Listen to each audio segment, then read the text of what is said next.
act as if you are the best. No one is better than you. There's a fire inside you that's been waiting your entire life to burn. You've always been enough, always been capable, always carried within you the seeds of something magnificent. But somewhere in the chaos of living, the world taught you a devastating lie, that you should be less than you are. Piece by piece, moment by moment, you learned to dim your light. The comparisons cut deep, the rejections left scars. The voices of doubt wrapped around your mind like chains. And gradually, so gradually you didn't even notice, you began shrinking yourself to fit into spaces that were never meant to hold the enormity of who you could become. You started questioning the very instincts that were supposed to guide you toward greatness. You began measuring your worth through the narrow lens of people who could never comprehend the magnitude of your destiny. Every time you surrendered to that lie, you drifted further from your truth. But right here, right now, that stops.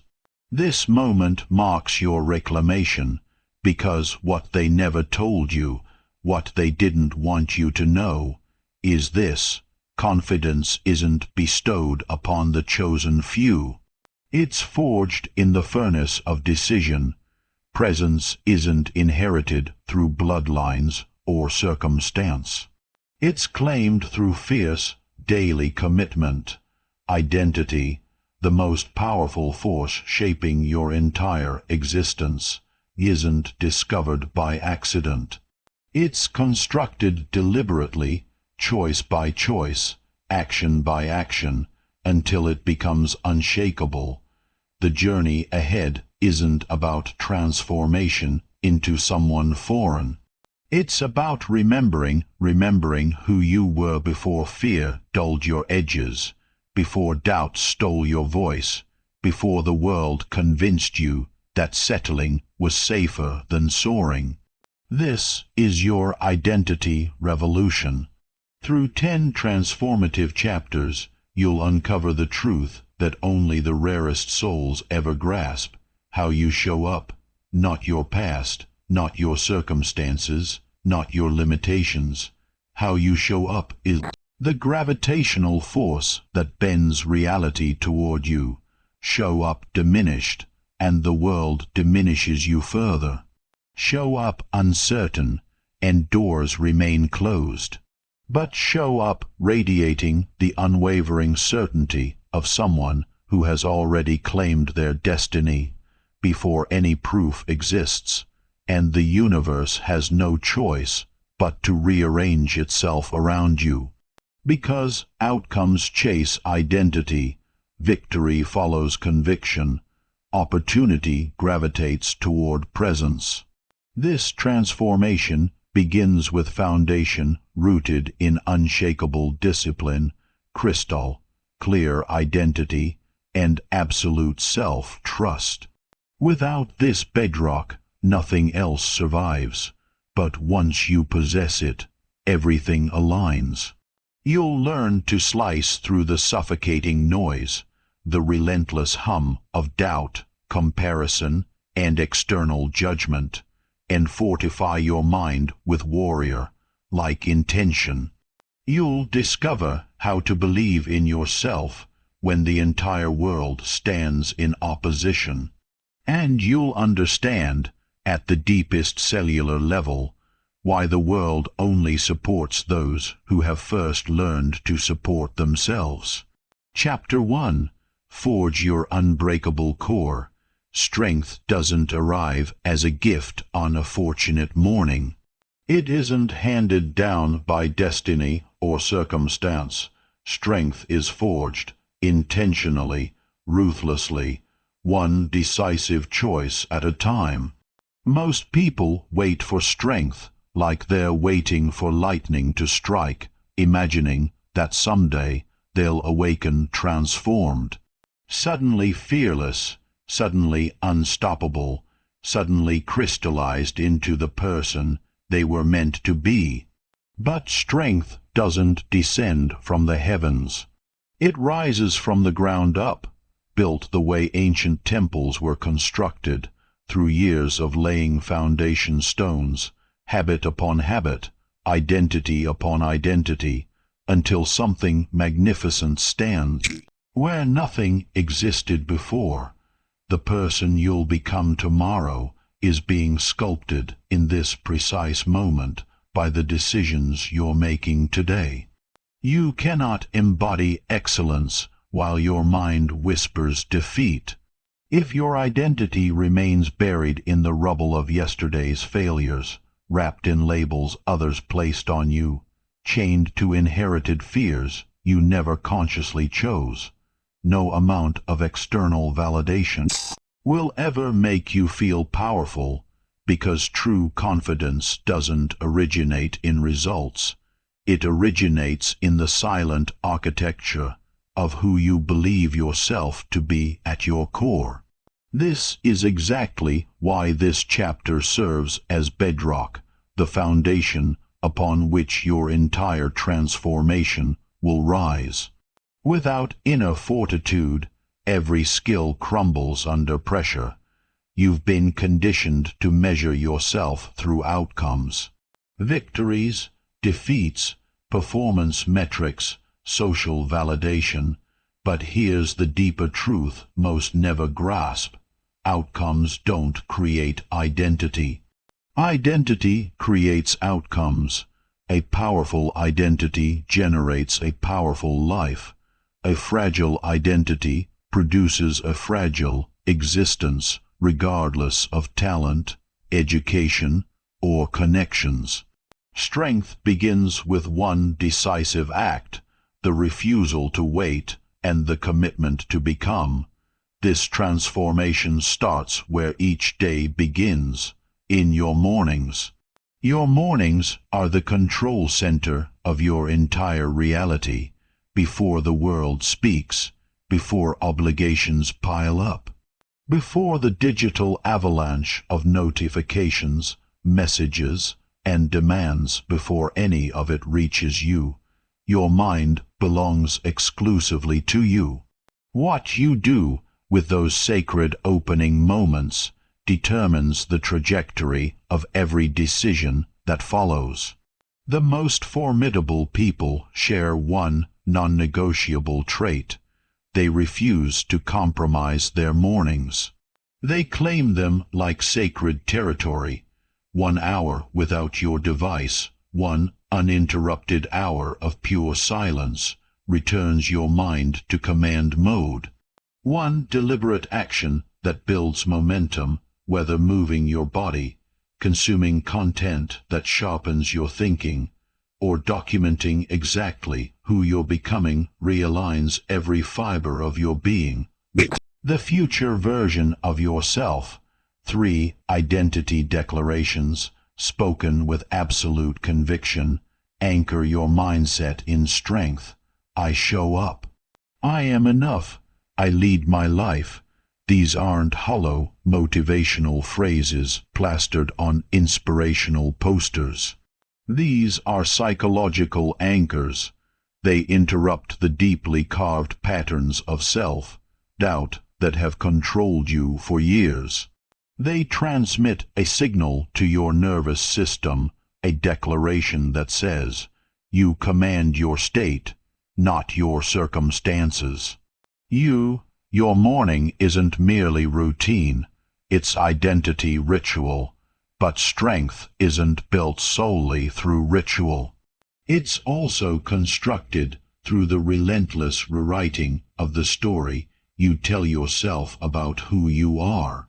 If your inner narrative remains shaped by ancient criticism, by mistakes that occurred years ago, by versions of yourself that no longer exist, you'll sabotage your emerging life with beliefs that belong to someone you've outgrown. You must speak to yourself like someone architecting greatness, not someone barely surviving. When you hear yourself think, I can't challenge it instantly, When the voice rises saying, "I'm not good enough," replace it swiftly and firmly. When your mind drags you backward to old failures, answer with the force of your present intention. This isn't delusion. This isn't fantasy. This is discipline, mental discipline, identity discipline. Strength becomes reality the moment you stop letting emotions steer and start letting your standards lead instead. Standards form the backbone of your identity. They define what's acceptable in your life and what's beneath you. They communicate to your subconscious what you will no longer tolerate. They clarify what your future demands. A powerful identity absolutely refuses, to compress itself to fit the shape of weak habits. Your standards become your silent language.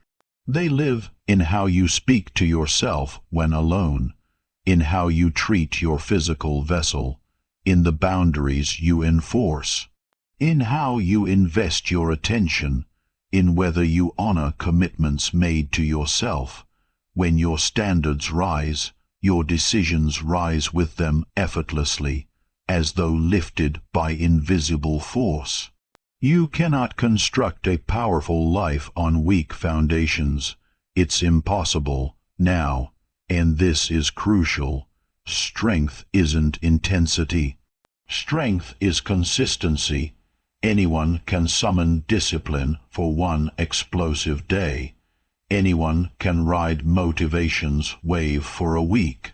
But the strongest version of you, the version that actually endures, is built during unglamorous days. Days where progress feels invisible, days where work feels repetitive and rewards seem distant.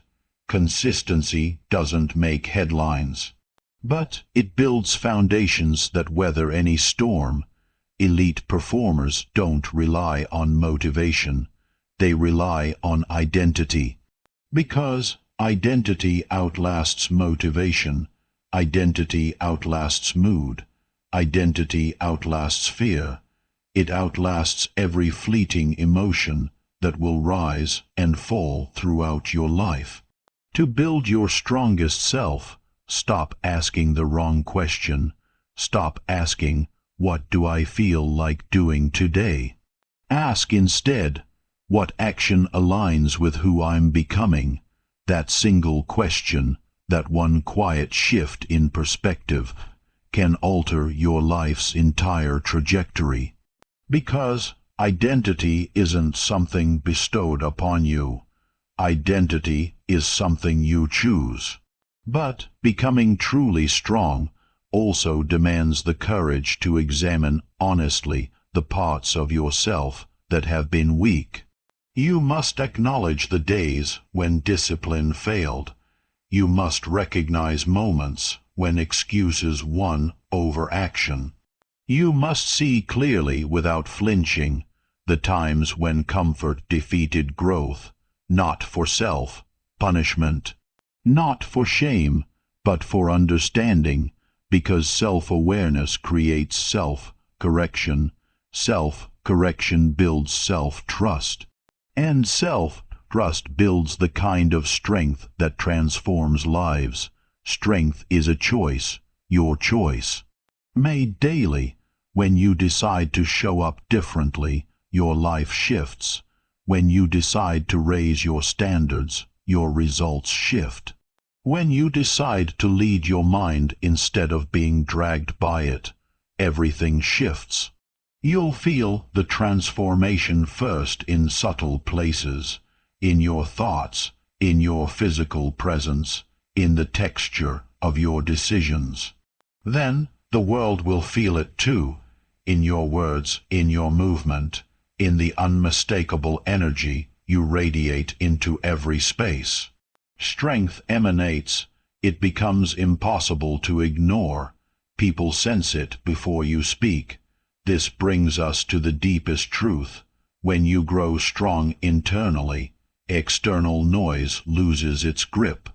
The world becomes less intimidating. Others' opinions become less suffocating. Setbacks become less devastating. Fear becomes less convincing, because powerful identity doesn't crack under pressure. Powerful identity expands under pressure. You're not building muscles here. You're building mindset. You're building character. You're building an identity capable of carrying the weight of the success you were always meant to claim. And now that your foundation is rising, you're ready for what's next, because the strongest mind means nothing if you leave the gates wide open. Chapter 2. Silence the chaos. Fortify your mind. The strongest version of you cannot emerge from a mind drowning in chaos. Your mind is the battlefield, the single arena where your future is either won or destroyed. Each morning you wake carrying a mind hungry to expand, hungry to evolve, hungry to become extraordinary. Yet you voluntarily place it into an environment overflowing with voices designed to diminish it. You scroll. You compare. You absorb opinions from people who have never considered the scope of what you might become. You listen to voices that have never stopped to envision your potential, and before your day truly begins, your confidence has already sustained its first wound. Chaos doesn't just distract you, it distorts you. It severs your connection to the one voice that matters above all others, your own. Most people believe their primary problem is lack of discipline, clarity, or consistency. But the real wound runs deeper. Their minds are so crowded, so cluttered with external voices and opinions, that they can no longer hear their own potential calling. The signal is buried beneath static. You cannot build a powerful life inside a chaotic mind. Silencing the chaos isn't luxury. It's survival. Guarding your mind isn't optional. It's essential. Your attention isn't a free resource anyone can claim at will. It's the most valuable currency you possess. Where your attention flows, your identity grows. Where your attention flows, your confidence grows. Where your attention flows, your entire future flows. Wrong input destroys right identity. Right input destroys wrong identity. This is why you must reclaim your mind with intention, because confidence isn't built by reciting affirmations in mirrors. It's built by eliminating contamination. Mental pollution makes capable people act small. It makes brilliant minds hesitate. It makes the most talented individuals question whether they deserve to breathe. And nothing kills potential faster than a mind trained to doubt itself. Consider how instantly your state collapses when you scroll through curated lives of strangers. Comparison pulls you into insecurity like undertow. Criticism triggers your defenses. Random, meaningless content floods your consciousness with disorder. The more chaos you consume, the less power you retain. You're not overwhelmed because you're weak. You're overwhelmed because you're overstimulated. Silencing chaos begins with one act, the courage to unplug, not permanently, but intentionally. Your mind wasn't designed to process thousands of signals before breakfast. It needs space. It needs simplicity. It needs the kind of silence that allows thought to breathe. This is why the 90-minute focus block is one of the most powerful tools you'll ever adopt. During this block, Every notification is silenced. Every app is closed. Every digital temptation is eliminated. This is your first act of reclaiming sovereignty over your own existence. This is where you relearn how to hear yourself think. During these 90 minutes, you're no longer reacting to the world. You're creating. You're no longer comparing yourself to others. You're building. You're no longer absorbing what others feed you. You're choosing deliberately, consciously, what enters your consciousness.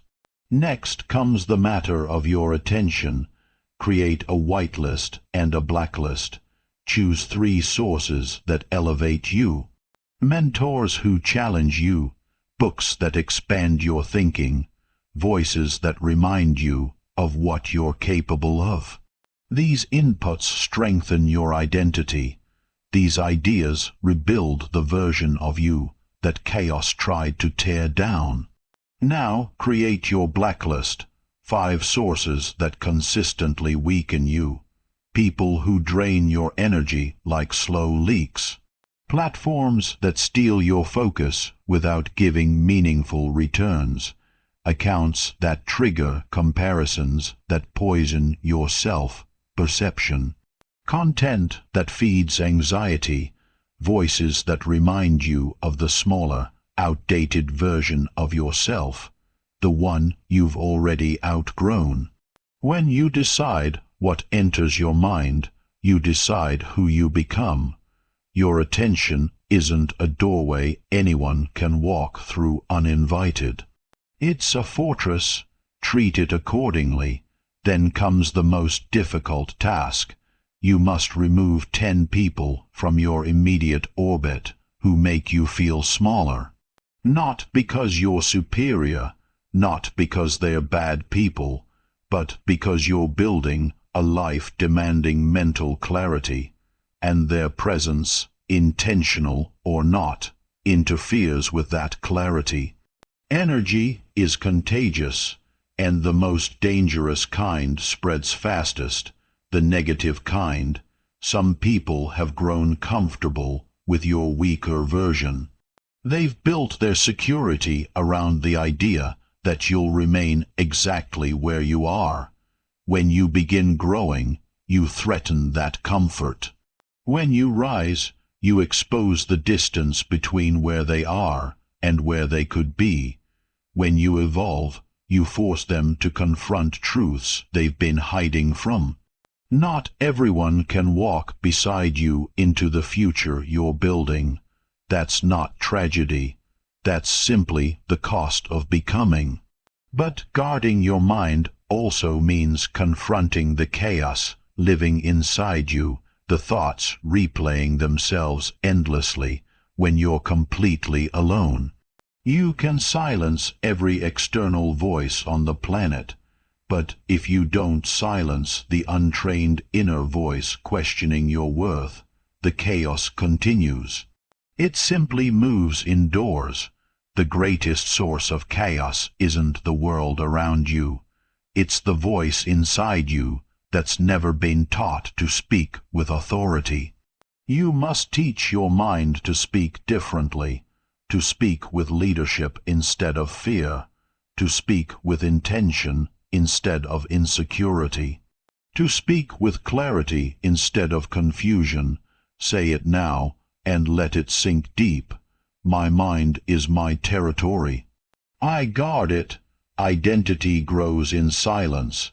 Confusion grows in chaos. Strength grows in discipline. Weakness grows in distraction.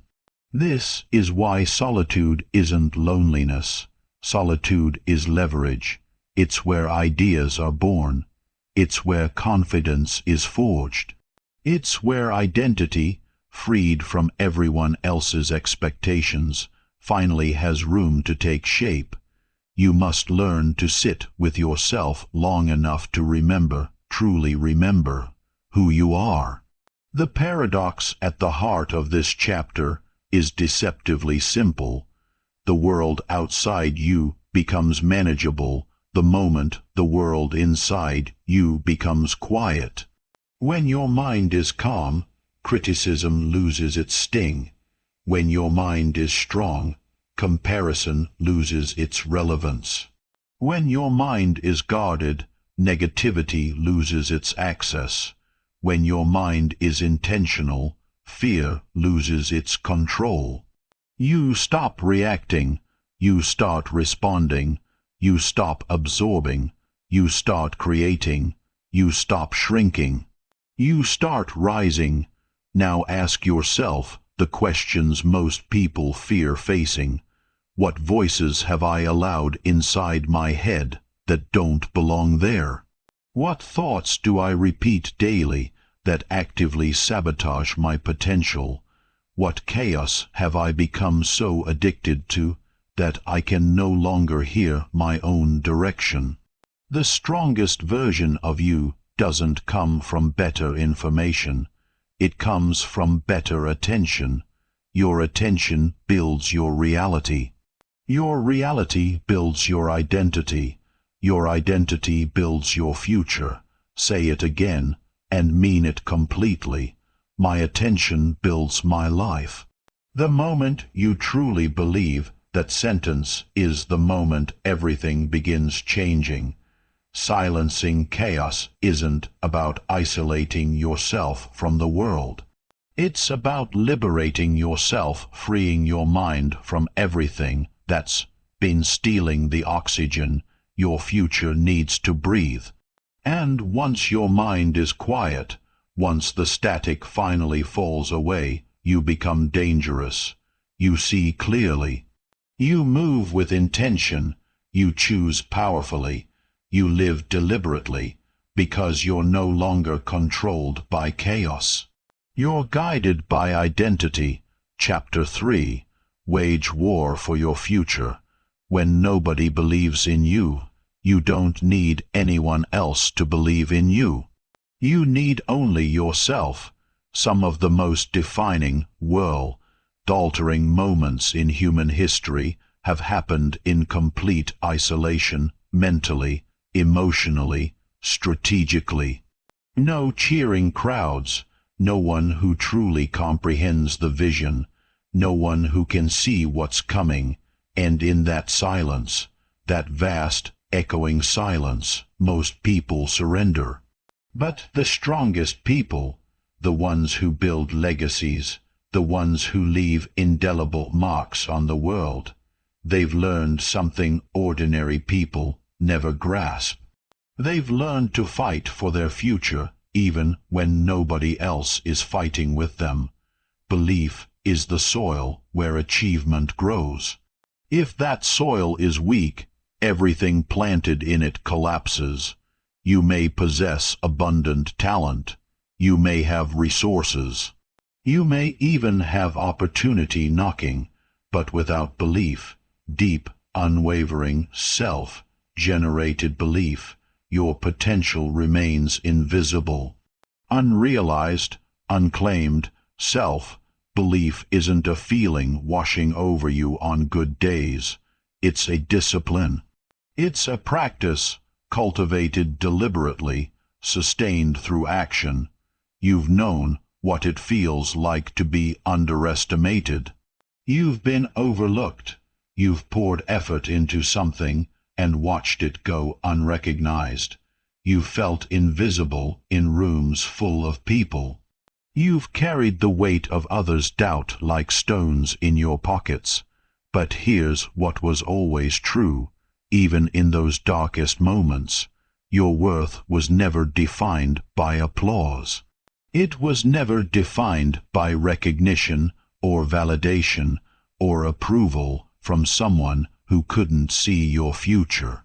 Your worth was defined by your action, by your resilience, by the quiet, internal commitment you made to yourself when nobody was watching.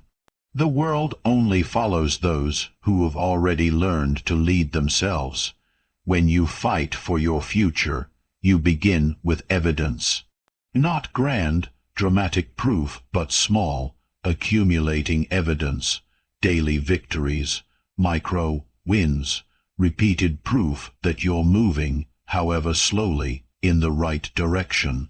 This is why the evidence board exists. Each day, record one action that moves you closer to what you're building. One small victory, however modest, that you can point to and say, "This happened because of me." One step, taken deliberately, that strengthens the identity you're forging. These micro-actions fuel the engine of self-belief. They're tangible, undeniable proof that you're serious about your future. Next, create a list of 25 reasons why you must succeed, not to impress anyone, not to prove something to the world. For you, each reason should cut deep, should resonate with your identity, your purpose, your vision of who you're becoming. Let each one remind you why your future is non-negotiable, and when doubt arrives, because it will, this list becomes your anchor in the storm. Visualize your future self daily. Spend 2 minutes, just 2 minutes, seeing, with vivid clarity, the person you're becoming. Not fantasy, rehearsal. See the posture, hear the voice, feel the confidence radiating from within. Imagine not only the success, but the discipline, the courage, the difficult decisions that create it. When you repeatedly show your mind this version of yourself, you're literally training it to respond, as though that identity is already yours. The paradox here is striking and uncomfortable. People will only believe in you after you've already succeeded.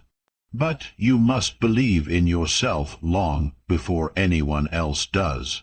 Waiting for support is waiting for failure. Waiting for validation is surrendering your agency.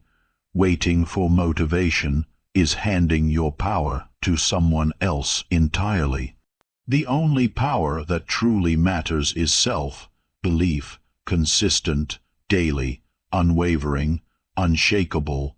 To build that kind of belief, you must confront head-on the internal narratives limiting you. When you hear the voice saying, "I'm not ready," respond with force, "I am becoming ready." When it says, "I will never achieve this," answer, "I am learning the way forward." When the ghost of the past whispers failure, cut through it. "My future defines me now." Every internal debate is a battle for identity. Who wins those debates? In the quiet of your own mind, when nobody's watching, determines who you'll ultimately become. Resistance is inevitable. The moment you decide to fight for your future, doubt will rise, fear will speak. Opposition will appear from others, but far more critically, from within yourself. The old version of you will cling. Comfort will whisper sweetly. Past failures will replay themselves endlessly, and you'll face two choices: surrender or rise. Surrender reinforces the weaker identity, the one that's kept you stuck.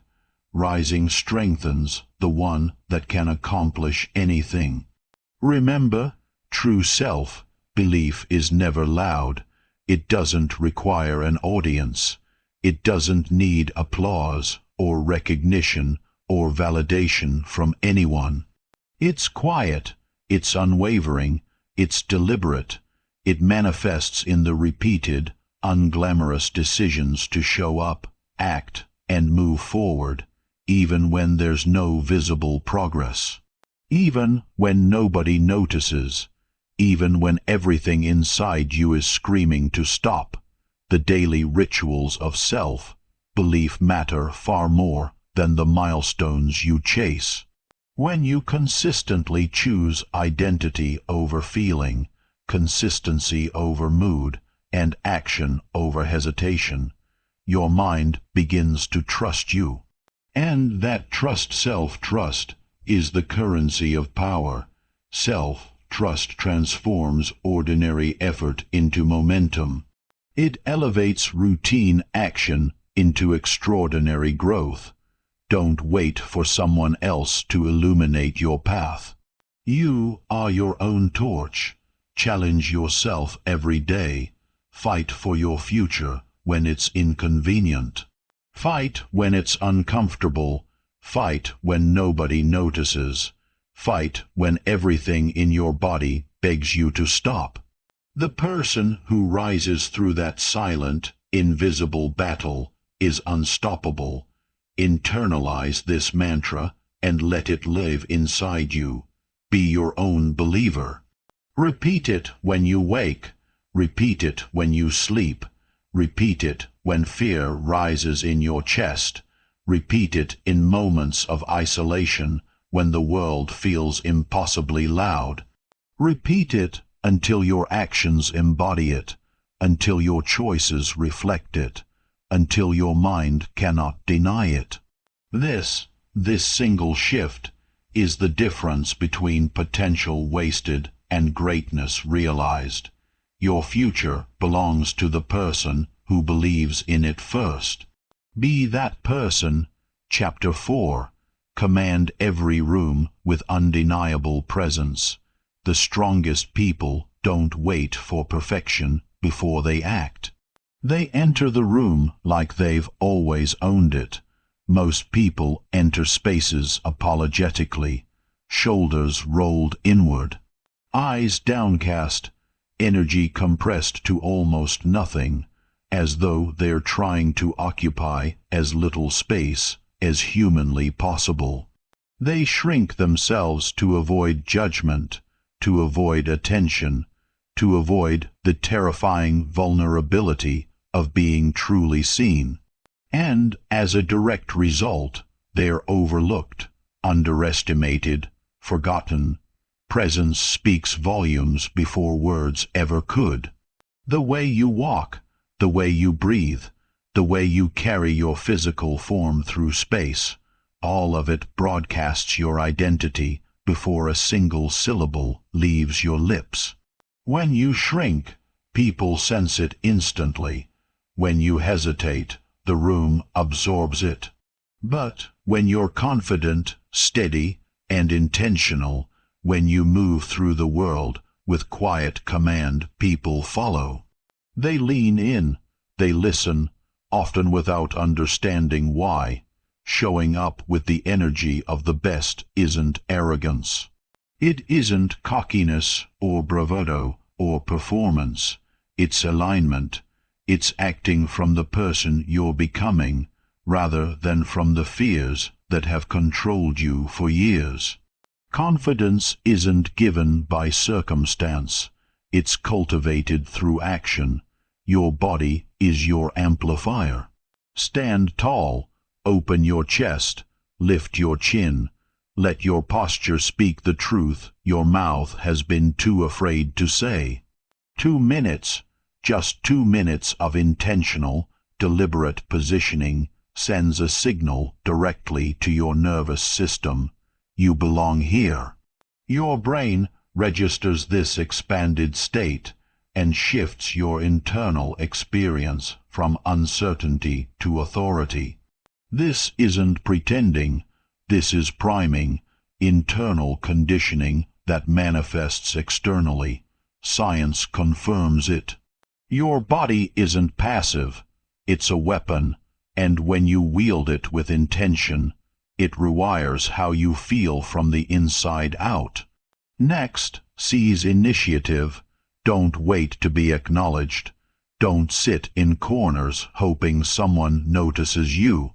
Say hello first, speak first, move first, offer value before anyone requests it. Leaders don't wait for permission to exist. They establish the tone, define the pace, and control the energy of every space they enter. When you consistently seize initiative, the world adjusts its expectations to match the standard you've established. Energy is contagious. This isn't metaphor, it's fact. Surrounding yourself with negative or passive energy will quietly diminish your presence, regardless of how hard you fight it. Conversely, controlled, confident, focused energy elevates you and everyone around you. Be mindful of what you bring into spaces. Your presence is an extension of your identity, and it begins shaping the environment before you utter a word. Your voice is part of your energy. Speak deliberately, speak clearly, speak slowly enough that your words have room to land. Words spoken with true intention carry power, even when the content itself is simple. Hesitant, rushed speech undermines authority without you realizing it. Deliberate speech reinforces it. People subconsciously, without conscious thought, respect those who communicate with clarity and certainty. Emotion is energy. How you feel internally is reflected externally, whether you intend it or not. Anxiety, doubt, and insecurity manifest as hesitation, restless movement, and diminished presence. Calm, confident, controlled internal states manifest as steady movement, measured voice, and poised, grounded presence. You must learn to regulate your emotions, not suppress them, not bury them, but channel them. Transform nervous energy into focused energy. Convert fear into preparedness. Fear of judgment is a silent assassin of presence. Most people hold themselves back because they anticipate criticism, because they imagine the worst thing someone might think of them. But the truth is far less dramatic than the fear suggests. People rarely scrutinize you as closely as you believe they do. They're far too busy worrying about their own insecurities and performances. Your obligation isn't to please them. It's to embody your standards, your identity, and your purpose, regardless of what they think. Authenticity amplifies energy. The energy of the best isn't performative. It doesn't fluctuate with mood. It doesn't rely on external validation to exist. It's a baseline, a default state of identity that radiates authority simply by being present. And the more consistent you are in cultivating that energy, the less external noise can touch your internal state. Daily rituals help reinforce this presence.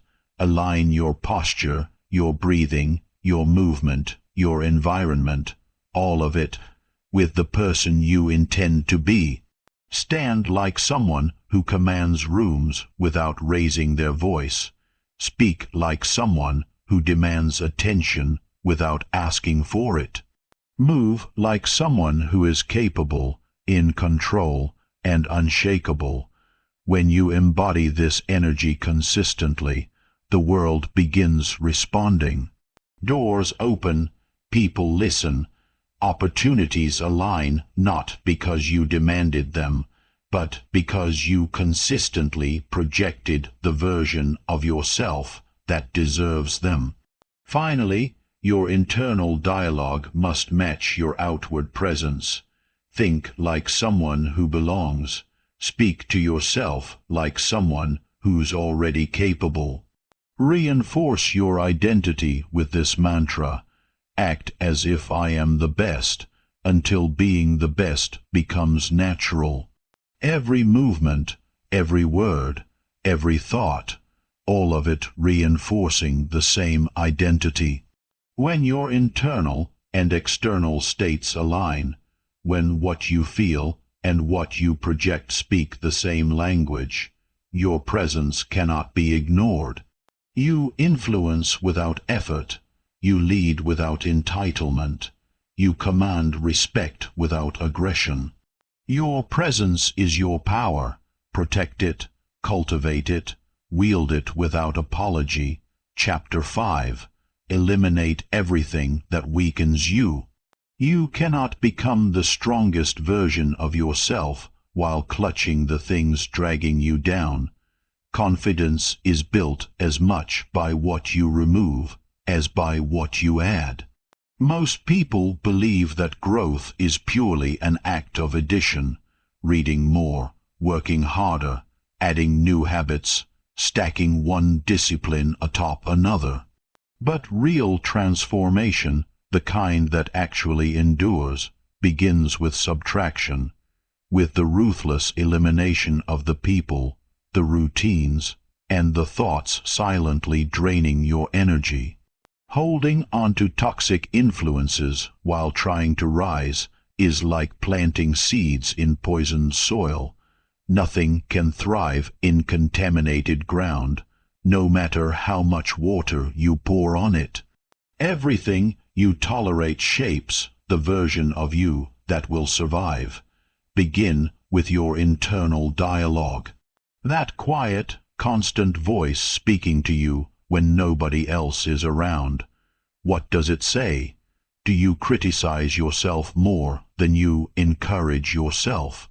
Do you replay old failures like a broken record, telling yourself, over and over, that they define what you're capable of? Every self-attack erodes confidence. Every repeated negative thought strengthens the very weakness you're trying to overcome. Your inner voice either builds your identity or dismantles it, and it doesn't negotiate. Start by clearing the mental clutter. Write down the negative thoughts that replay themselves most often. Challenge each one. Replace each one with truth, not with false positivity, but with accurate reassessment. If your mind has been telling you that you're small, you will act small. If your mind believes you're strong, you will act strong. The internal narrative is the master blueprint.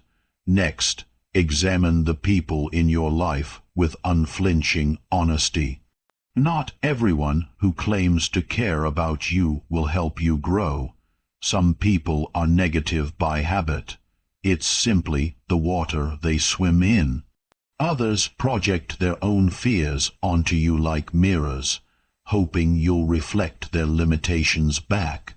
Some people, whether consciously or not, thrive on your doubt. The moment you begin leveling up, these relationships will become friction, not support. Energy is contagious, and the most dangerous energy spreads fastest, the kind that pulls you down. You must limit access to those who drain you. This doesn't mean you cast them out forever. It means you protect your identity. You set boundaries. You choose deliberately, consciously, who can influence your emotions, who can advise you, and who gets to witness the process of your becoming. A strong mind surrounded by weak energy will never thrive.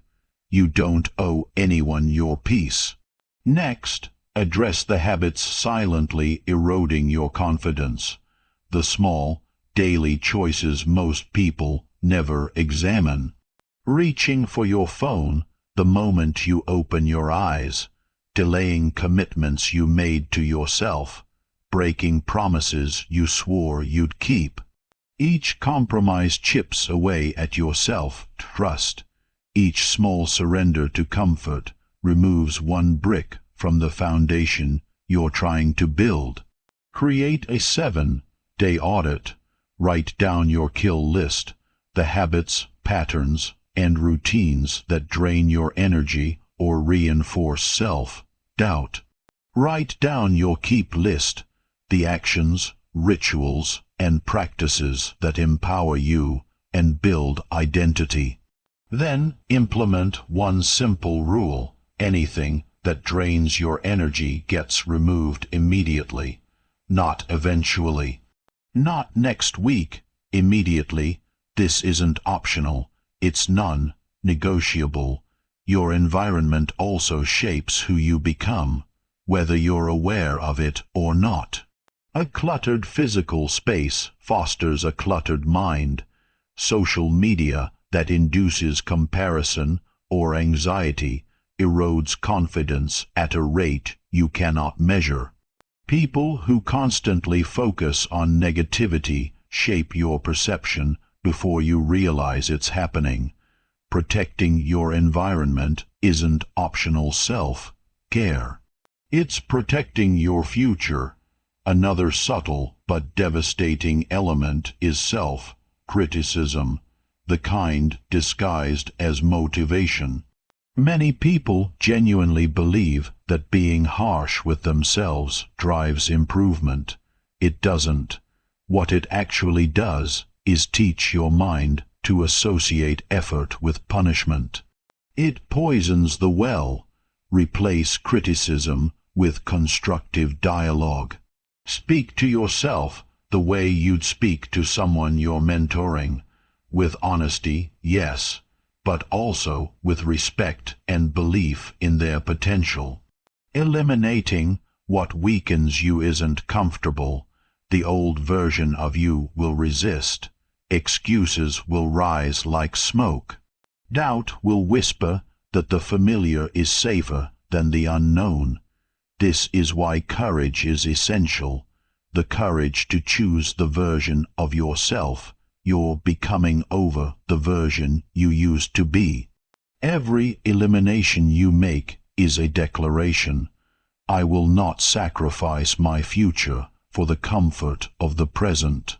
By removing what drains you, you create space. Space for growth, space for energy, space for the kind of opportunity that can only arrive when you're no longer clogged with everything that was blocking it. Your confidence is no longer fragile. Your decisions begin aligning with your standards. Your presence becomes noticeable. Your identity begins radiating strength quietly, unmistakably, in every room you enter. Add deliberately. Subtract ruthlessly. Your actions, your people, your habits, and your thoughts must all serve the identity you're building. The strongest people in the world are constantly pruning their lives, not out of negativity, but out of fierce loyalty to who they're becoming. Chapter 6. Take complete ownership. No excuses. Your life will not change until you decide fully, completely, with zero reservations, to take ownership of it. Not partially, not occasionally, not when it's convenient, fully. Excuses are seductive. They feel safe. They protect the ego from the discomfort of confronting truth. They justify inaction in a way that almost feels reasonable. But every excuse you tell yourself, no matter how believable it sounds, secretly erodes your identity.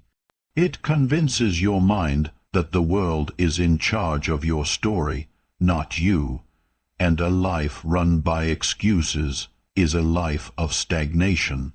Excuses are the silent assassins of potential. Most people blame circumstances for where they are, the economy, their upbringing, their bad luck, the timing. They wait for the perfect moment.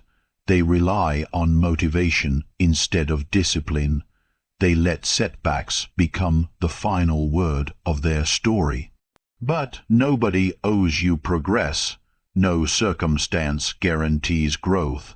No external force is obligated to hand you the life you want.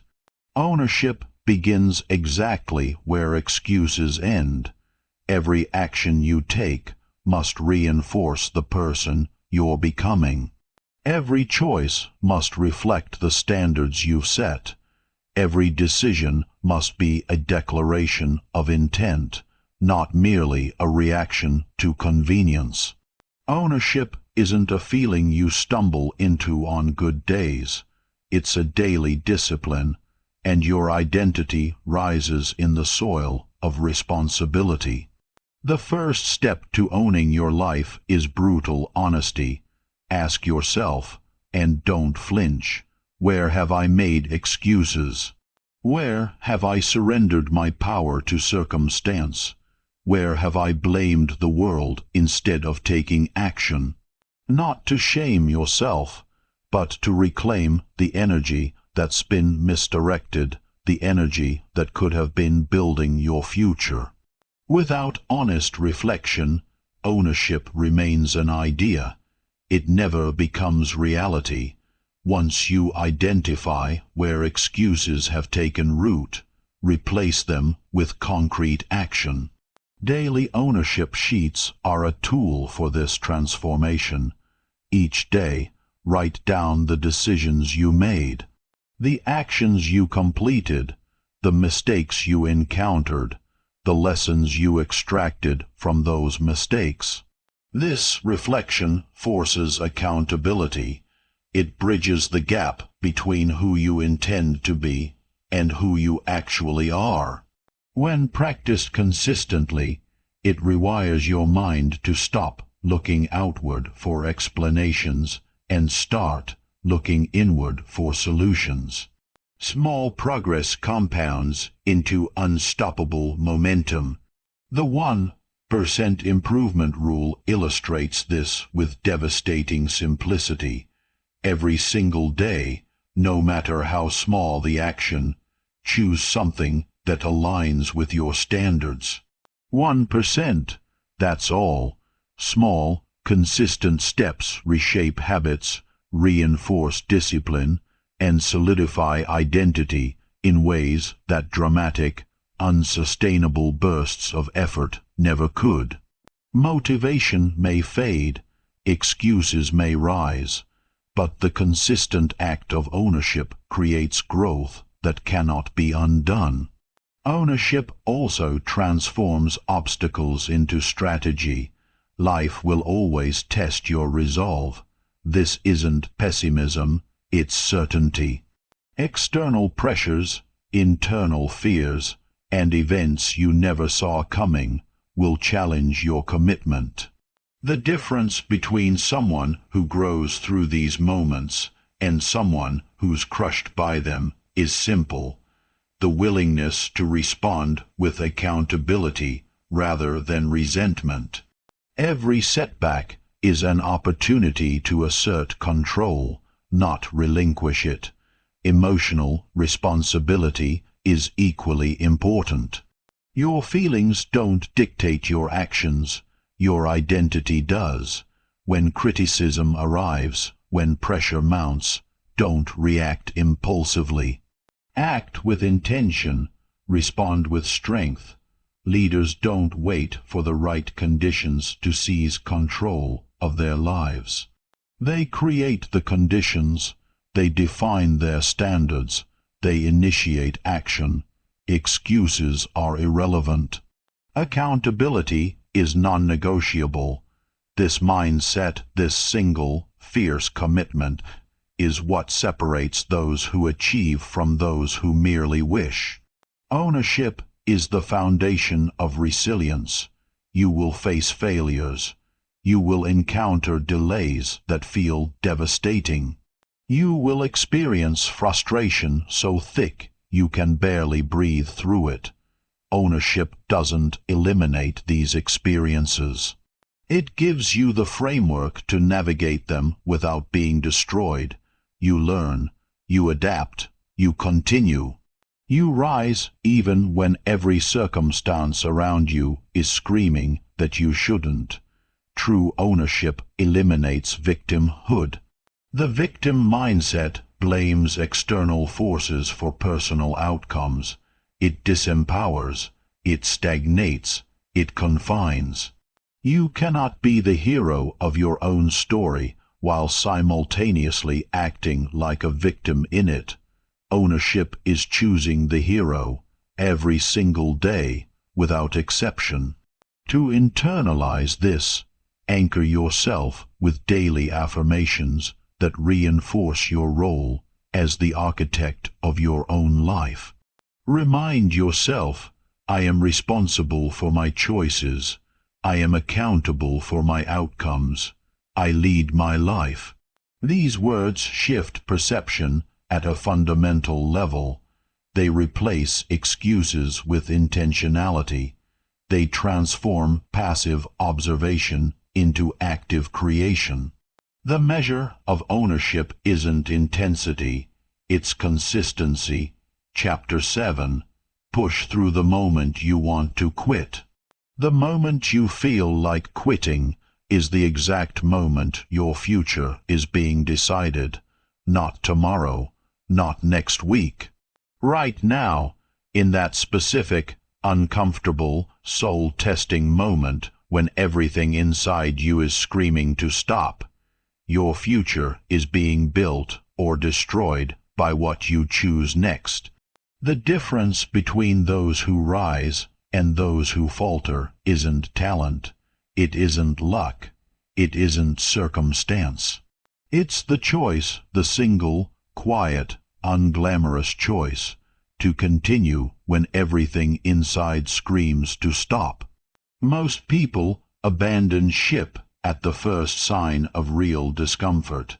The results feel invisible. The effort feels too heavy. The climb feels too steep, and so they step off the path, not with a dramatic declaration, but with a quiet surrender to the whisper that says, "This is too hard." But the strongest people, the ones who actually build something lasting, understand a truth that the rest of the world never grasps. The very moments when your mind whispers stop are the moments that define the trajectory of your entire life. These are the moments where character is forged, where identity is tested, where the future version of you is either born or buried. Quitting isn't a reaction, it's a choice. When the world grows quiet and nobody's watching, when your energy drains and your enthusiasm evaporates, your mind will construct an elaborate case for giving up. You've done enough. Tomorrow will be easier. It doesn't matter that much. Nobody will notice if you stop. Each of these statements is a trap, a subtle, carefully disguised attempt to reinforce the weaker version of yourself, the one that plays small, the one that retreats into comfort at the first sign of resistance, the one that compromises identity for the sake of ease. The paradox is clear. The thing you're most desperately tempted to avoid is precisely the thing that will make you stronger. Strength isn't born from convenience. Motivation will not carry you across the hardest terrain. Talent alone will not push you past the invisible barriers. What carries you is discipline. What carries you is identity.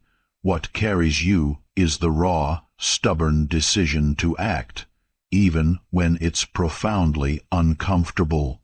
Every time you push despite fear, doubt, or exhaustion, you strengthen your self-belief in a way that nothing else can. Every time you give in, you reinforce weakness. It's that binary, that simple, that consequential. The most powerful tool in this battle is what I call the one more rule. When your mind begs for relief, when it promises that stopping is justified, commit to one more minute, one more repetition, one more page, one more phone call, one more step, one more effort. These small increments seem almost insignificant in the moment, but their cumulative impact is transformational. They teach your brain, through repeated, undeniable experience, that you are reliable, that you are disciplined, that you are not someone who breaks under pressure. Most people vastly underestimate the power of one more. It's not the volume of effort that defines champions. It's the consistency and the willingness to push past resistance in the moments that matter most. Every challenge you face is an invitation to decide who you are. Will you let discomfort dictate your identity? Or will you let identity dictate your actions? Those who rise consistently choose the latter every time. They internalize a principle far stronger than motivation: loyalty to the future over attachment to present comfort. The strongest people rise before they feel ready. Your body will tire, your mind will doubt, your emotions will scream. But these aren't reasons to stop. They're signals that you're growing beyond the limits you previously accepted. Resistance is the proving ground of character. The discomfort you feel is a measurement of your capacity expanding.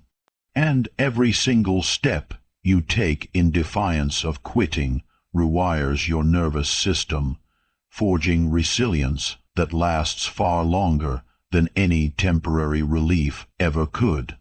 Discomfort is the currency of identity. To harness this, create structured challenges that train your commitment. Identify one gatekeeper moment each day, the single action that your weaker self resists most fiercely. Confront it deliberately, push past the initial resistance, and when you complete it, reward yourself, not with indulgence, but with the quiet acknowledgement of your own discipline. These moments compound. They layer strength, confidence, and self-trust on top of each other, day after day. The people who quit allow temporary emotions to dictate their behavior. The people who rise allow principles to dictate theirs. Quitting is seductive because it promises relief. It promises the warmth of familiarity. It shields you from the unknown. But comfort is a cage. It protects your current identity while silently strangling the one you could become. Every time you surrender, you're choosing the security of mediocrity over the uncertainty of greatness. Every time you push, you're choosing expansion over stagnation. Your future self will thank you for every single choice to continue. On the days you feel like quitting, speak to yourself with authority. I will not quit on me. I will rise again and again. Make it your mantra. Let it echo through the fatigue. Let it guide you through the frustration. Let it carry you past the fear. The strongest version of yourself emerges in these moments, quiet, unshakable, and relentless. Chapter 8. Trust the invisible transformation. When results are invisible, the identity you're building is not.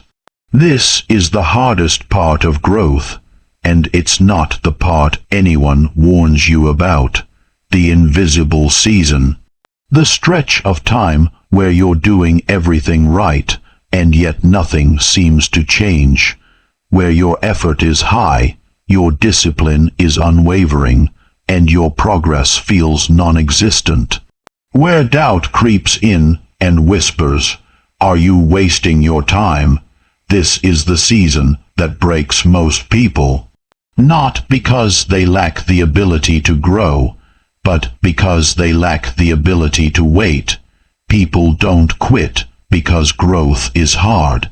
They quit because they cannot see it happening fast enough. But here's the truth, and you must anchor yourself in it. The most powerful changes in your life will happen long before the world can see them.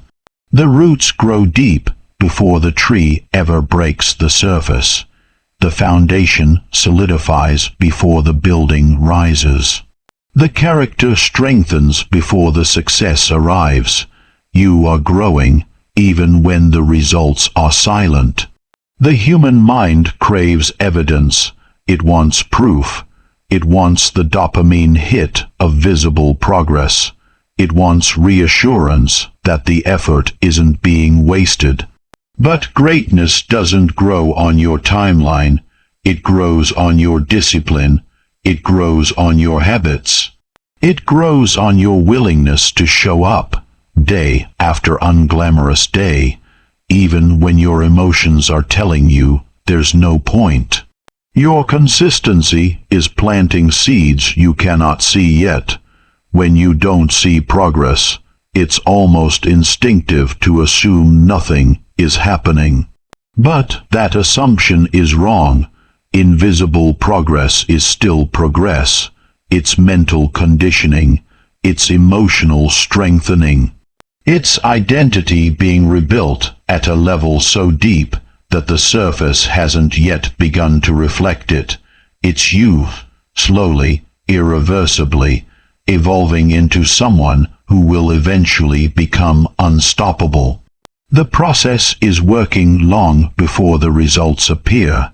You must learn to stay loyal to it, even when the scoreboard is empty. This is where most people sabotage their own future. When results don't appear fast enough, they switch methods. They switch goals. They switch plans. They switch lanes. They keep restarting. They keep resetting.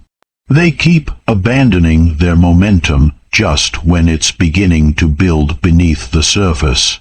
And because they restart so often, they never experience the power of compounding. Compounding isn't just a financial concept. It happens in discipline. It happens in self-belief. It happens in mindset. It happens in identity. Consistency compounds, but only if you stay long enough for the compounding to activate. Trusting the process means trusting yourself. It means believing that your effort isn't disappearing into a void.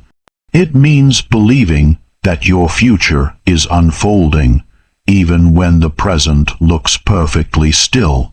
It means believing that something powerful is happening beneath the surface, shaping you in ways that results alone cannot. The work you do when nobody notices is the work that prepares you for the moment when everyone does. These invisible seasons build patience. They build resilience. They build perspective. They build the internal fortitude required to sustain success once it arrives, because success without identity collapses. Identity without success eventually rises. This chapter is about strengthening the second one. One powerful method is the identity log. Instead of tracking external results, which are slow, unpredictable, and often beyond your direct control, track internal decisions. Track what you did even when you didn't feel like doing it. Track how you responded to pressure. Track whether you kept your promises to yourself.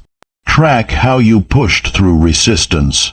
Measure your decisions, not your dopamine. Progress you can see is temporary.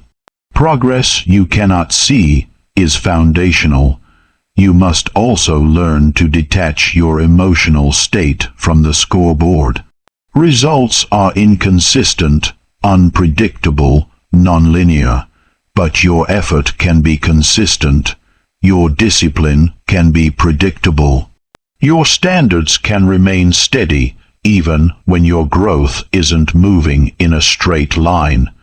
People who only act when they're winning never win long enough.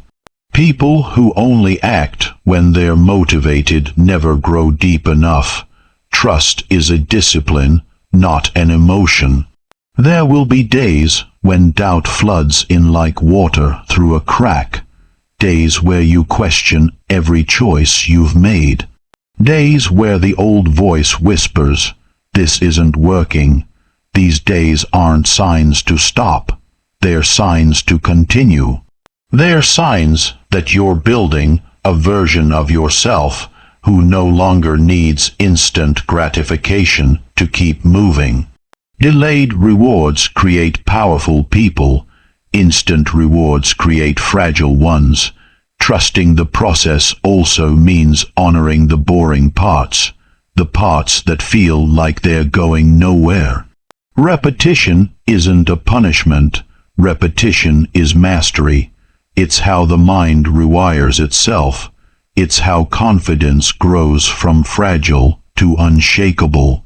It's how identity solidifies from aspiration into reality. The best performers in the world don't avoid repetition. They embrace it. They understand that consistency beats intensity every single time. They understand that small progress, sustained over months and years, becomes enormous progress. They understand that the person who shows up every day without fail will always outperform the person who shows up only when the mood strikes. Your future is being built by the days that feel ordinary. The invisible season also demands emotional neutrality. Not every day will feel triumphant. Some days will feel pointless. Some days will feel heavy. Some days will feel like you're walking in circles, going nowhere, accomplishing nothing. But you're not walking in circles. You're walking in cycles, cycles of improvement, cycles of identity strengthening, cycles that are moving you upward even when the path feels flat. Success is almost always uphill, but you don't climb it in leaps. You climb it in steps. Reduce your timeline. When your expectations demand results faster than the process can deliver them, everything begins to feel like failure. When you expand your timeline, when you give the process the space it actually needs, everything begins to feel like progress. You're not behind, you're becoming. You're building a life you've never lived before. It will take time. Stop comparing your day 1 to someone else's year 10. Stop expecting mastery overnight. Stop rushing a transformation that, by its very nature, cannot be rushed. You don't plant a seed and scream at it for not being a tree by morning. One final truth about trusting the process: it's not passive. It's not sitting back and hoping the universe delivers. It's showing up with fierce intention every single day, even when the payoff is invisible. It's honoring your habits even when they don't feel rewarding in the moment. It's choosing discipline even when certainty is what your heart craves. Trusting the process is active faith, not blind faith, earned faith, faith built from your actions, faith built from your consistency, faith built from your unbroken commitment. The results will arrive. They always do, but only for the person who stayed long enough to receive them. Chapter 9. Lock your vision until IT becomes your reality. Your vision is sacred. Your future depends entirely on your ability to protect it, nurture it, and act on it with relentless, unwavering commitment. Most people fail, not because they lack talent, knowledge, or opportunity, but because they are inconsistent with their vision. They have dreams, they have goals, they even have a vague sense of ambition stirring inside them. Yet they allow distraction, doubt, and delay to pull them off course slowly, quietly, until the vision becomes something they used to have rather than something they're building toward. Your vision isn't just an idea floating in your mind. It's a blueprint. It's the mental and emotional architecture of who you will become. Without unwavering commitment to that blueprint, no amount of effort, motivation, or skill will produce lasting results. Loyalty to your vision is more important than talent, more important than luck, more important than circumstance. The first obstacle you'll face in locking into your vision is distraction, and it won't announce itself. It won't knock on the door and say, "Here I am, come be distracted." It will infiltrate quietly. It will rearrange your attention without your conscious permission. Social media will flood you with comparison. Friends, colleagues, even family will, often without meaning to, pressure you to conform to their limited thinking. Emergencies will appear urgent, pulling your focus away from your priorities. And if you're not deliberate about protecting your attention, your vision will erode silently, gradually, until one day you look up and realize you're no longer moving toward the life you wanted. You must create a mental and physical environment that aligns with your vision, an ecosystem designed to support your becoming rather than undermine it. A vision board is more than a poster on your wall. It's a ritual divided into 4 sections: why, who, what, daily 3, why, the emotional anchor behind your commitment, the deep reason you refuse to compromise, the purpose that keeps you moving even when everything feels impossible, who, the identity you must embody to get there, the posture, the mindset, the discipline, the resilience, the confidence that the person you're becoming carries as naturally as breathing. What concrete, measurable goals that transform abstract vision into actionable steps you can take today, tomorrow, and the day after. Daily 3 non-negotiable actions that must be performed every single day to keep your identity aligned with your vision. Visit this board every morning. Don't glance at it, engage with it, feel it, internalize it. In the chaos of the external world, your vision board becomes an anchor, a constant, grounding reminder of who you're becoming and why it matters. Motivation is fleeting, discipline is permanent. Loyalty to your vision doesn't require constant excitement or inspiration. It requires commitment through discomfort, through fatigue, through monotony. The people who succeed aren't those who feel inspired every morning. They're those who act consistently regardless of how they feel. Commitment outlasts emotion. Alignment outlasts opinion. Loyalty to your vision will be tested most severely during the invisible season, when results are slow and doubt begins to creep in. The invisible season determines the visible outcome. You must implement a social diet. Surround yourself with people and information that align with your future. Reduce deliberately your exposure to anything that drains your energy or limits your perspective. Some close friends may unconsciously resist your growth because your potential threatens their comfort zone. Certain colleagues, news sources, or online communities may introduce doubt and distraction without ever meaning to. Protecting your mental environment isn't selfishness, it's essential strategy. The energy you absorb daily shapes your decisions, your habits, and ultimately your identity. Your environment either compounds your vision or dilutes it. There's no middle ground. Another critical element is eliminating secondary projects and obligations that don't serve your vision.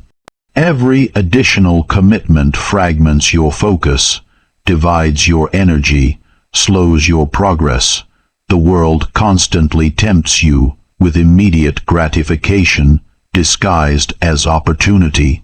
The strongest people evaluate every request, every invitation, every distraction against their identity and their goals.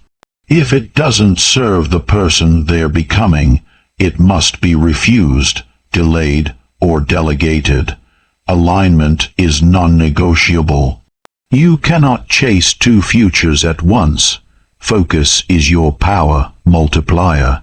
The mind will also challenge you internally. Doubt, fear, and anxiety will emerge like uninvited guests.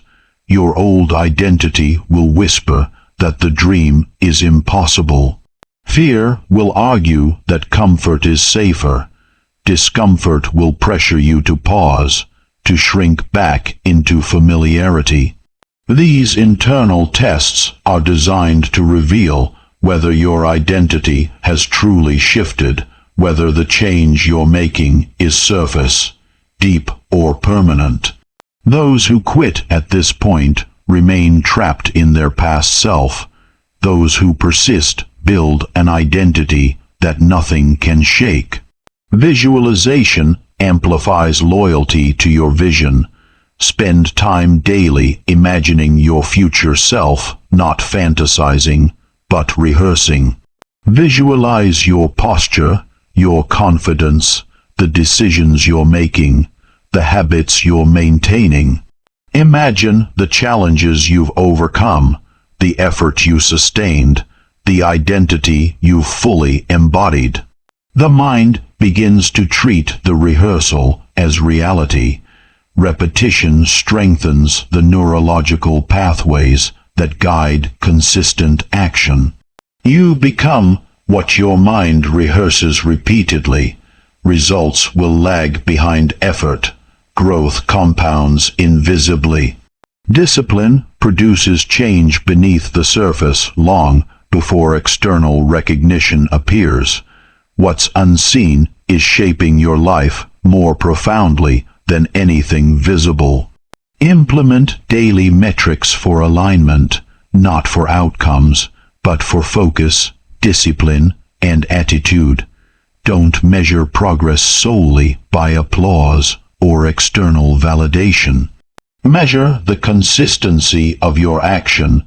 Measure your adherence to your standards. Reward yourself for integrity of action, not for visible wins. This trains your nervous system to respond to identity rather than emotion, ensuring that your habits remain aligned with your vision even when circumstances are challenging. The clearest sign that you've locked into your vision is this: external circumstances no longer control your internal state. Criticism doesn't shake you. Setbacks don't derail you. Delays don't discourage you, because you're not building your identity on outcomes. You're building outcomes on identity. When your vision becomes non-negotiable, when it lives in your bones rather than floating in your thoughts, nothing can stop you. Not doubt, not distraction, not delay, not even temporary failure. Your vision is the North Star. Keep your eyes on it. Trust it, protect it, act on it relentlessly, and watch as the world begins to bend toward the future you've already decided is yours. Chapter 10. Rise again every time you fall. Falling is inevitable. Staying down is a choice. Your future isn't defined by the moments you collapse.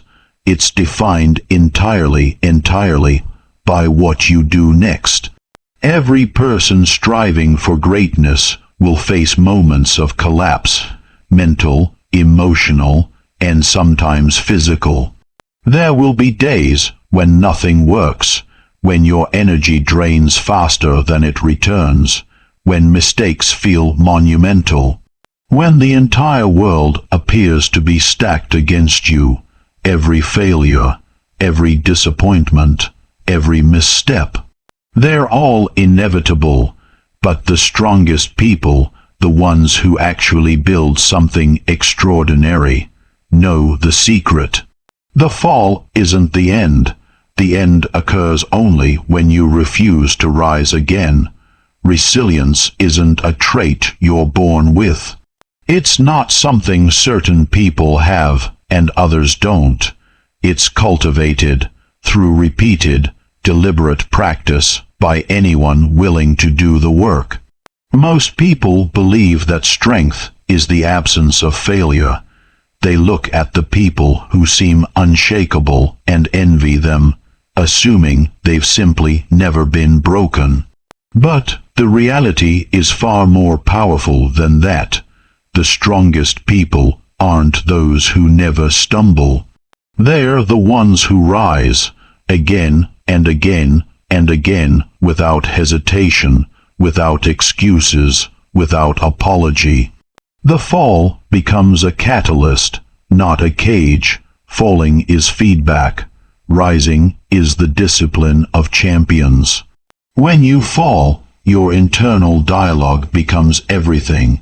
Many people allow self-criticism, shame, and regret to fester like wounds that refuse to heal. I'm not good enough. I failed again.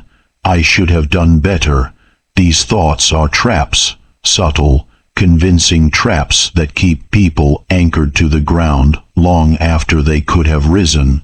The strongest people recognize these voices for what they are, noise, not truth. They separate facts from interpretation. They acknowledge failure without surrendering their identity to it. They confront mistakes, extract the lesson, and choose firmly, deliberately, to continue. Every fall carries information. Your job is to extract the lesson, not to dwell in the pain. A practical approach to rising after failure is the 24-hour reset protocol. Debrief. Rest, reset, return. Debrief. Analyze the failure with objectivity. What happened? What triggered it? Where could you have acted differently? Record the insights without emotional judgment. Let the analysis be clean, clear, and free from shame. Rest. Allow your body and mind to recover. Fatigue and stress cloud judgment. Controlled rest doesn't make you weak. It restores the perspective you need to move forward clearly. Reset. Release the emotional weight.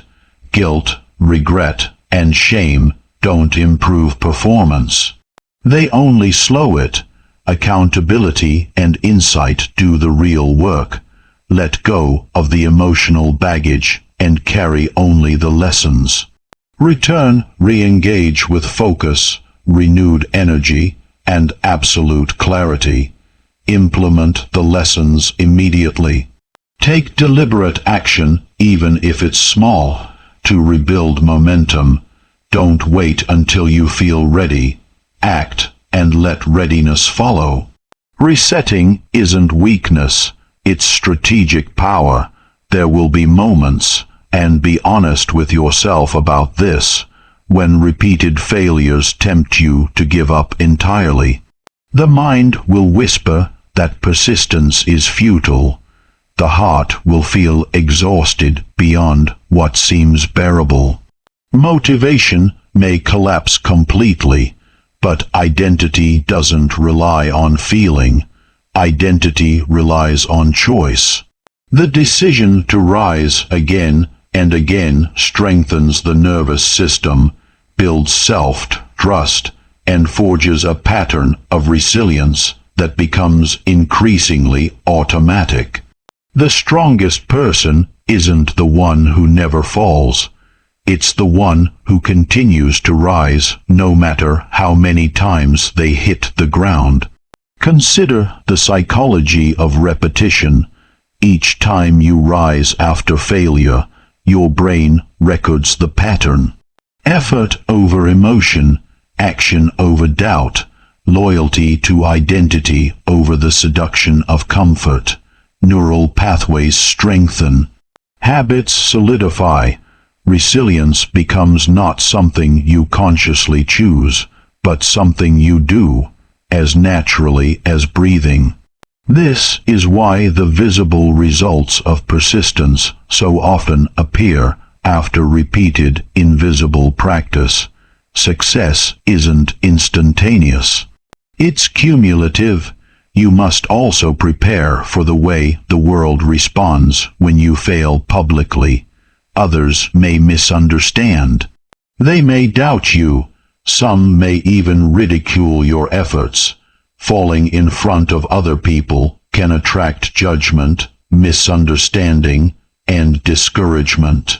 The weak internalize these judgments and fold. The strong internalize the lessons and use them to sharpen their resolve. External opinions are irrelevant when your internal compass is unwavering. Your identity is the only validation you need.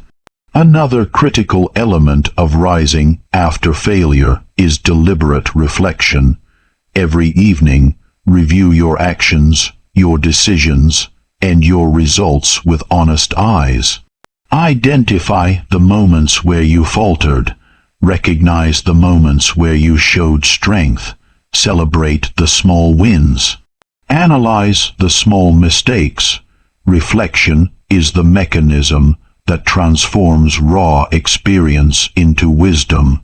It ensures that each fall produces tangible growth, not mere frustration. Wisdom emerges from repeated reflection and intentional correction. Discipline is essential during recovery. Recovery without action leads to stagnation. Rest without reflection wastes the lesson entirely. Analysis without implementation is intellectual exercise, interesting, perhaps, but not transformative. You must combine insight with action. You must confront discomfort directly. You must recommit to the daily routines that produce your desired outcomes. The strongest people rise precisely because they absolutely refuse, to let failure interrupt their momentum. And here's the truth that most people miss.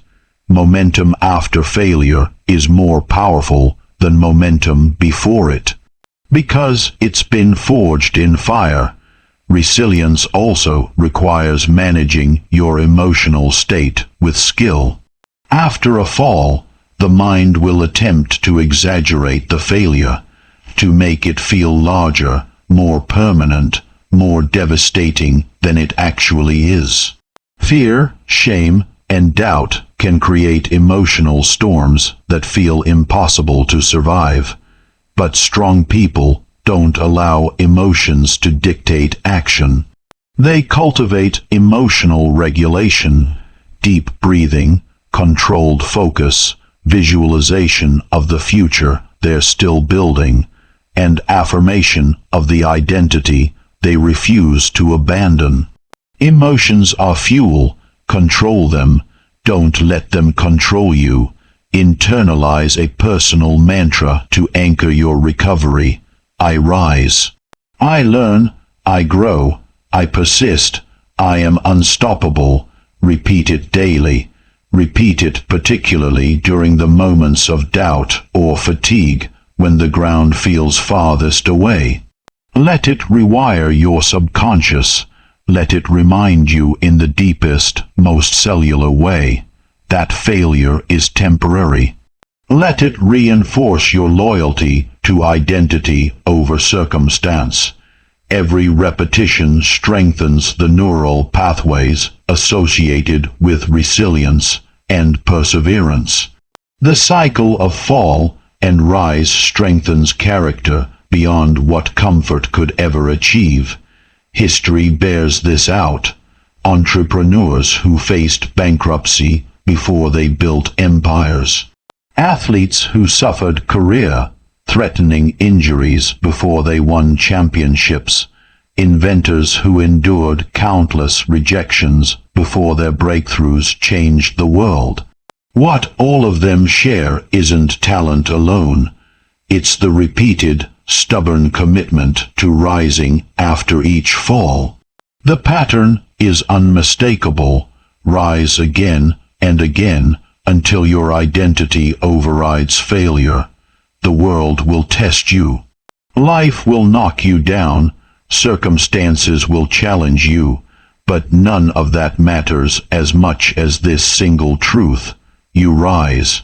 Every single time, without question, without hesitation, without excuse, because you are not defined by how many times you fall.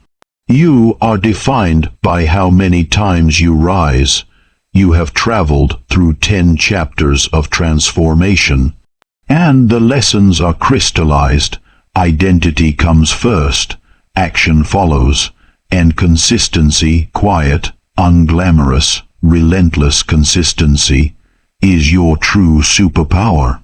Every principle you've absorbed forging strength, silencing chaos, believing in yourself when nobody else does, commanding presence, eliminating what weakens you, owning your life without excuses, pushing past breaking points, trusting invisible progress, locking into your vision, and rising after every single fall.